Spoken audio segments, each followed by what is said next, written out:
అపరిష్కృతంగా ఉన్న భూ సమస్యల పరిష్కారానికి రెవెన్యూ సదస్సులు నిర్వహించనున్నట్లు కలెక్టర్ ఇలా త్రిపాఠి తెలిపారు. భూభారతి చట్టం అమలులో భాగంగా ఈ నెల 3 నుండి 20 వరకు జిల్లాలలోని అన్ని రెవెన్యూ గ్రామాలలో రెవెన్యూ సదస్సులను నిర్వహించడం జరుగుతుందని, రైతులు ఈ సదస్సులను సద్వినియోగం చేసుకోవాలని ఆమె కోరారు. అపరిష్కృతంగా ఉన్న భూ సమస్యల పరిష్కారానికి రెవెన్యూ సదస్సులు నిర్వహిస్తున్నట్లు జిల్లా కలెక్టర్ ఇలా త్రిపాఠి తెలిపారు. భూభారతి చట్టం అమలులో భాగంగా ఈ నెల 3 నుండి 20 వరకు జిల్లాలలోని అన్ని రెవెన్యూ గ్రామాలలో రెవెన్యూ సదస్సులను నిర్వహించడం జరుగుతుందని, రైతులు ఈ సదస్సులను సద్వినియోగం చేసుకోవాలని ఆమె కోరారు. ఈ సదస్సులో సాదా బైనామాలు, పెండింగ్ మ్యూటేషన్లు, సక్సెషన్స్ విస్తీర్ణలో తప్పొప్పుల సవరణ, భాగ పంపిణీ తదితర అన్ని రకాల సమస్యలు పరిష్కరించుకోవచ్చని, అందుకే ఈ సదస్సులను నిర్వహించడం జరుగుతుందని తెలిపారు.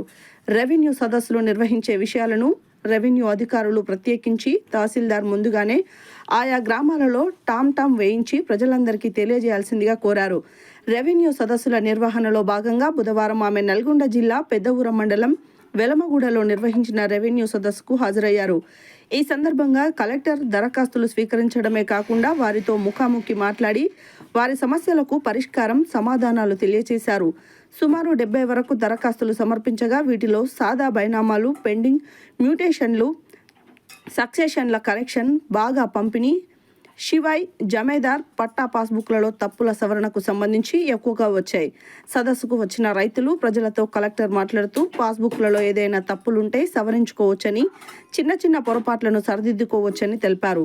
లావుని పట్టా భూములు పట్టా కావడం కుదరని, అదేవిధంగా ప్రభుత్వ భూములు కొన్న వారికి రెగ్యులరైజేషన్ చేయడం జరిగిందని, జిల్లా కలెక్టర్ పరిధిలో ఉన్న వాటిని మాత్రమే రెవెన్యూ సదస్సులలో పరిష్కరించడం జరుగుతుందని తెలిపారు.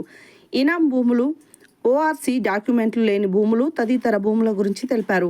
మిర్యాలగూడ సబ్ కలెక్టర్, స్థానిక సంస్థల ఇన్ఛార్జ్, అదనపు కలెక్టర్ నారాయణ్ అమిత్, పెదవుర తహసీల్దార్ శ్రీనివాసరావు, ఆర్ఐ శ్రీనివాసరెడ్డి, హబీబ్ అలీ తదితరులు ఈ సదస్సుకు హాజరయ్యారు.